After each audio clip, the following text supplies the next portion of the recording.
ಇಲಿಗಳು ಯಾವಾಗಲೂ ಮನೆಗೆ ಬರಬೇಕಂದ್ರೆ ಮೇನ್ ರೀಸನ್ನು ಆಹಾರ. ಪ್ರತಿ ವಿಡಿಯೋದಲ್ಲೂ ನಾನು ಹೇಳೋದಿದ್ದೇನೆ, ಇಲಿಗಳು ಎಲ್ಲಿ ಬರ್ತವೆ ಅಂದರೆ ಆಹಾರ ಇದೆ. ಹಾಗೆ ಇಲಿಗಳು ಮನೆಗೆ ಯಾವ ರೀತಿ ಬರುತ್ತೆ ಗೊತ್ತಾ?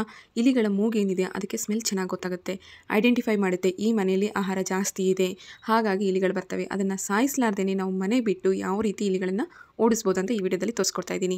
ಈ ಒಂದು ಸಿಂಪಲ್ ಟಿಪ್ನ ನೀವು ಫಾಲೋ ಮಾಡಿದರೆ ಸಾಕು, ನಿಮ್ಮ ಮನೆಯಲ್ಲಿರುವ ಇಲಿಗಳು ಇನ್ನೊಮ್ಮೆ ನಿಮ್ಮ ಮನೆ ಕಡೆ ಬರೋದೇ ಇಲ್ಲ. ಹಾಗಿದ್ರೆ ಬನ್ನಿ, ಯಾರೆಲ್ಲ ನನ್ನ ಚಾನಲ್ನ ಮೊದಲ ಬಾರಿಗೆ ನೋಡ್ತಿದ್ರು ಪ್ಲೀಸ್ ನನ್ನ ಚಾನಲ್ನ ಸಬ್ಸ್ಕ್ರೈಬ್ ಆಗೋದನ್ನು ಮಾತ್ರ ಮರಿಬೇಡಿ. ನಮಸ್ಕಾರ ಸ್ನೇಹಿತರೆ, ನನ್ನ ಚಾನಲ್ಗೆ ನಿಮ್ಮೆಲ್ಲರಿಗೂ ಸ್ವಾಗತ. ಇವತ್ತಿನ ವಿಡಿಯೋದಲ್ಲಿ ಇಲಿಗಳನ್ನು ಯಾವ ರೀತಿ ಸಾಯಿಸದೆ ಮನೆ ಬಿಟ್ಟು ಓಡಿಸ್ಬೋದು ಅಂತ ತೋರಿಸ್ಕೊಡ್ತಾ ಇದ್ದೀನಿ. ಫಸ್ಟ್ ನಾನಿಲ್ಲಿ ಒಂದು ಬೌಲ್ನ ತೊಗೊಂಡಿದ್ದೀನಿ. ಈ ರೀತಿ ನೀವು ಕೂಡ ಅಷ್ಟೇ ಇಲಿಗಳನ್ನು ಸಾಯಿಸೋಕೆ ಇಷ್ಟನೇ ಇಲ್ಲ, ಆದರೆ ಇಲಿಗಳನ್ನು ಮಾತ್ರ ಮನೆ ಬಿಟ್ಟು ಓಡಿಸ್ಬೇಕನ್ನೋ ಹಾಗಿದ್ರೆ ಇದನ್ನು ನೋಡಿ. ಫಸ್ಟ್ ನಾನಿಲ್ಲಿ ಅರಿಶಿನ ಪುಡಿನ ತೊಗೊಂಡಿದ್ದೀನಿ. ನಾವು ಅಡುಗೆಗೆ ಬಳಸುವಂಥ ಅರಿಶಿನ ಪುಡಿ ಆಗಿರ್ಬೋದು, ಅಥವಾ ಇದಕ್ಕೆ ನಾವು ಹೆಚ್ಚು ಬಂದುಬಿಟ್ಟು ಉಪ್ಪನ್ನು ಹಾಕಬೇಕಾಗುತ್ತೆ. ಉಪ್ಪು ರುಚಿಗೆ ತಕ್ಕಷ್ಟು ಇದ್ದರೆ ಅಷ್ಟೇ ಚೆಂದ, ಆದರೆ ಅದು ಏನಾದರೂ ಹೆಚ್ಚಾಯ್ತಂದರೆ ನಮಗೆ ಸರಿ ಅನಿಸೋದಿಲ್ಲ. ಅಂಥದ್ರಲ್ಲಿ ಇಲಿಗಳೇನಾದರೂ ಉಪ್ಪನ್ನು ಜಾಸ್ತಿ ತಿಂದುಬಿಟ್ರೆ ಹೊಟ್ಟೆ ವಿಪರೀತ ಕೆಟ್ಟೋದಂಗೆ ಆಗುತ್ತೆ. ಸೊ ಹಾಗಾಗಿ ಇಲ್ಲಿ ಉಪ್ಪಿನ ಕ್ವಾಂಟಿಟಿ ಏನಿದೆ ಸ್ವಲ್ಪ ಜಾಸ್ತಿ ತೊಗೊಳ್ಳಿ. ಸಣ್ಣ ಉಪ್ಪಾಗಿರ್ಬೋದು, ಪುಡಿ ಉಪ್ಪು ಅಂತ ಕರಿತೀವಿ, ಅಥವಾ ಹಳ್ಳುಪ್ಪಿದ್ರೆ ಇದನ್ನು ಮಿಕ್ಸಿಗೆ ಹಾಕ್ಕೊಂಡು ಸಣ್ಣದಾಗಿ ಮಾಡ್ಕೊಂಡು ಹಾಕೋಬೇಕಾಗುತ್ತೆ. ಹಳ್ಳುಪ್ಪನ್ನ, ಸಣ್ಣ ಉಪ್ಪೇನಿದೆ, ಪುಡಿ ಉಪ್ಪೇನಿದೆ ಇಲ್ಲಿ ತೊಗೊಂಡಿದ್ದೀನಿ. ಹಾಗೆ ಇದಕ್ಕೆ ಸ್ವಲ್ಪ ಖಾರ ಪುಡಿ ಹಾಕ್ತಾಯಿದ್ದೀನಿ. ಉಪ್ಪಾಗಿರ್ಬೋದು ಅಥವಾ ಖಾರದ ಪುಡಿ ಆಗಿರ್ಬೋದು, ಎರಡನ್ನು ನಾವು ಚೆನ್ನಾಗಿ ಮಿಕ್ಸ್ ಮಾಡಿ ಹಾಕೋದ್ರಿಂದ ಹೊಟ್ಟೆಯಲ್ಲಿ ಒಂದು ವಿಪರೀತ ಸಂಕಟ ಅನ್ನೋದು ರೀತಿ ಆಗುತ್ತೆ. ನಾನು ನಿಮಗೆ ಮೊದಲೇ ಹೇಳಿರೋ ಹಾಗೆ ಯಾವುದೇ ಆಗಿರ್ಬೋದು ಲಿಮಿಟ್ ಆಗಿದ್ದರೆ ಚೆಂದ, ಅದು ಅತಿ ಆಯಿತು ಅಂದರೆ ನಮ್ಮ ಹೆಲ್ತಿ ಕೂಡ ಸರಿ ಇರೋಲ್ಲ. ಹಾಗಿದ್ಮೇಲೆ ಇಲಿಗಳಿಗೆ ಯಾವ ರೀತಿ ಸರಿ ಇರುತ್ತೆ ಹೇಳಿ. ಸೊ ಫಸ್ಟ್ ನಾನು ಇದರಲ್ಲಿ ಅರಿಶಿನ ಹಾಗೆ ಉಪ್ಪು ಮತ್ತು ಖಾರದ ಪುಡಿಯನ್ನು ಹಾಕೊಂಡು ಒಂದು ಸೈಡ್ಗೆ ಇಟ್ಕೊಂಡಿದ್ದೀನಿ. ಹಾಗೆ ನೆಕ್ಸ್ಟ್ ಬಂದುಬಿಟ್ಟು ಒಂದು ಪ್ಲೇಟ್ನ ತೊಗೊಳ್ಳಿ. ಸೊ ಆ ಪ್ಲೇಟಿಗೆ ನಾನಿಲ್ಲಿ ಸಕ್ಕರೆಯನ್ನು ಹಾಕ್ಕೊತಾ ಇದ್ದೀನಿ. ಸಕ್ಕರೆ ಆಗಿರ್ಬೋದು ಅಥವಾ ಕಡಲೆ ಹಿಟ್ಟಾಗಿರ್ಬೋದು, ನಾವು ಮಾಡುವಂಥ ಬಜ್ಜಿ ಏನಂತ ಹೇಳ್ತೀವಲ್ವ, ಸೊ ಬಜ್ಜಿ, ಮಿರ್ಚಿ ಬಜ್ಜಿ ಆಗಿರ್ಬೋದು, ಪ್ರತಿಯೊಂದು ಕೂಡ ಇಲಿಗೆ ಪಂಚಪ್ರಾಣ. ಅದರಲ್ಲೂ ಕಡಲೆ ಹಿಟ್ಟು, ಸಕ್ಕರೆ, ಟೊಮೊಟೊ ಇವೆಲ್ಲವೂ ಇಲಿಗಳಿಗೆ ಪಂಚಪ್ರಾಣ. ಹೆಚ್ಚಾನೆಚ್ಚು ಇಲಿಗಳು ಬಂದ ತಕ್ಷಣವೇ ಟೊಮೊಟೊ ಎಲ್ಲಿದೆ, ಸೊ ಹೊರಗಡೆ ಇಟ್ಟರೆ ಟೊಮೊಟೊನ ತಿಂದುಬಿಡುತ್ತೆ. ಹಾಗೆ ಕಡಲೆ ಹಿಟ್ಟಿನಿಂದ ಏನೇ ಮಾಡಿರ್ಬೋದು, ಅಥವಾ ನೀವು ಮನೆಯಲ್ಲಿ ಚಪಾತಿ ಹಿಟ್ಟಿನಿಂದ ಮಾಡಿರುವಂಥ, ಗೋಧಿ ಹಿಟ್ಟಿನಿಂದ ಮಾಡಿರುವಂಥ ಚಪಾತಿ ಆಗಿರ್ಬೋದು, ಪ್ರತಿಯೊಂದನ್ನು ಕೂಡ ತಿನ್ನೋಕ್ಕೆ ಟ್ರೈ ಮಾಡುತ್ತೆ. ಆದರೆ ಈ ರೀತಿ ಖಾರ ಮತ್ತು ಸ್ವಲ್ಪ ಮೆಣಸಿನ್ಕಾಯಿ ಈ ರೀತಿ ಏನು ಮುಟ್ಟೋದಿಲ್ಲ.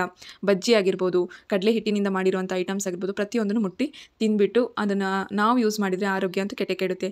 ಹಾಗಾಗಿ ಈ ರೀತಿ ನಮಗೆ ಇಲಿಗಳಿಗೆ ಯಾವುದು ಇಷ್ಟ ಇದೆ ಅನ್ನೋದನ್ನು ನೋಡ್ಕೊಂಡ್ಬಿಟ್ಟು ಮಾಡ್ಕೋಬೇಕಾಗುತ್ತೆ. ಕಡಲೆ ಹಿಟ್ಟು ಮತ್ತು ಸಕ್ಕರೆ ಎರಡನ್ನೂ ಚೆನ್ನಾಗಿ ಮಿಕ್ಸ್ ಮಾಡ್ಕೊಳ್ಳಿ. ಇಲ್ಲಿ ನೋಡಿ, ಈ ರೀತಿ ಒಂದು ಥಿಕ್ನೆಸ್ ಬರೋ ಥರ ಕಲಿಸ್ಕೊಳ್ಳಿ ಸಾಕು. ಹಿಟ್ಟು ಥರ ನಾವು ಗೋಧಿ ಹಿಟ್ಟೇನಿದೆ ಚಪಾತಿ ಥರ ಏನು ಮಾಡ್ಕೋತೀವಲ್ಲ ಆ ರೀತಿ ಏನು ಬೇಕಾಗೋದಿಲ್ಲ. ಜಸ್ಟ್ ಈ ರೀತಿ ಕಲಸಿಟ್ಕೊಂಡ್ಬಿಟ್ರೆ ಸಾಕು. ಇದನ್ನು ನೀವು ಇಲಿಗಳು ಯಾವ ಜಾಗದಿಂದ ಬರುತ್ತೆ ಆ ಜಾಗದಲ್ಲಿ ಅಷ್ಟೇ ಇಡಬೇಕಾಗುತ್ತೆ. ನಾನು ಇಲ್ಲಿ ಫಸ್ಟ್ ಬಂದುಬಿಟ್ಟು ಪೇಪರ್ನ ತೊಗೊಂಡಿದ್ದೀನಿ.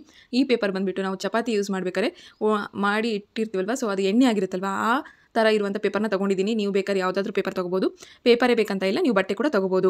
ಫ್ರೆಂಡ್ಸ್, ಯಾರೆಲ್ಲ ನನ್ನ ಚಾನಲ್ನ ಮೊದಲ ಬಾರಿಗೆ ನೋಡ್ತಿದ್ರು ಪ್ಲೀಸ್ ನನ್ನ ಚಾನಲ್ನ ಸಬ್ಸ್ಕ್ರೈಬ್ ಆಗೋದನ್ನು ಮರಿಬೇಡಿ. ಈ ರೀತಿ ಇಲಿಗಳು ಎಷ್ಟೇ ಇರಲಿ ಮನೆ ಬಿಟ್ಟು ಓಡೋಗೋದಂತೂ ಗ್ಯಾರಂಟಿ. ಹಳ್ಳಿ ಕಡೆ ಎಲ್ಲ ಇಲಿಗಳು, ಹೆಗ್ಣಗಳು ತುಂಬ ಅಂದರೆ ತುಂಬ ವಿಪರೀತ ಕಿರಿಕಿರಿ ಕೊಡುತ್ತೆ. ಎಷ್ಟೇ ಮನೆ ಮದ್ದು ಮಾಡಿದರೂ ಕೂಡ ಇಲಿಗಳು ಓಡೋಗೋದೇ ಇಲ್ಲ.